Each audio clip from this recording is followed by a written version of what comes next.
Okay, you guys, welcome back to the channel. Today we got a special video explaining an HVAC system, and this is something that's really important to understand so that if things go wrong, you can troubleshoot anything that goes wrong in your house. But it's not too difficult to understand, so stick with me as we talk about the different parts of the HVAC system.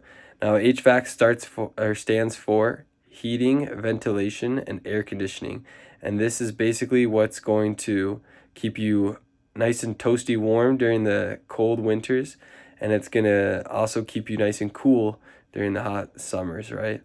And so it's what's responsible for keeping us at a comfortable room temperature all the time.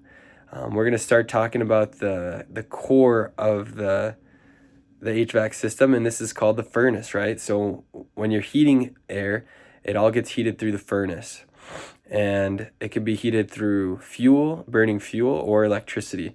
Nowadays you have a little bit of different variety, but that heats that air basically, and then that gets sent through the blower and gets blown through the ventilation to the whole house, right? Through all the diffusers and stuff to warm the entire house.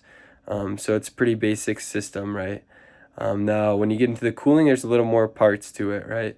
So the HVAC system takes the warm air from the house and it sends it through evaporator coils, and this makes the air nice and cold by absorbing all the heat from that air. And then that cold air gets blown out just like the hot air would to the whole house to make sure the whole entire house stays cool, right? But now that those evaporator coils and the refrigerant inside those evaporator coils is now warm, and it needs to get rid of that warmth. So now it gets sent down to the condenser, which usually sits outside of your house or whatever. You've probably seen it with a giant fan blowing. And that refrigerant goes down there, and the air from outside gets blown over top of it, and it releases all that hot air that it absorbed from the heat inside of the house. And then after that refrigerant cools, it gets sent back into the evaporator coils, and that system just keeps repeating itself.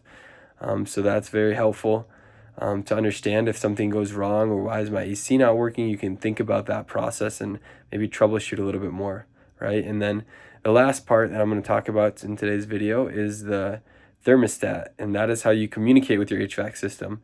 So you want to tell it to heat up, then you can turn your thermostat up, right? Or if you want to tell it to cool down, then you obviously turn your thermostat down. And that just makes it really simple for anyone to understand, and anyone to use this HVAC system. All right, so it's a pretty basic system. If you're heating, the furnace heats that energy, or that air, and it goes through. And if you're cooling, then it goes through those evaporator coils with the refrigerant in it, and it gets cooled down and gets sent out to the house.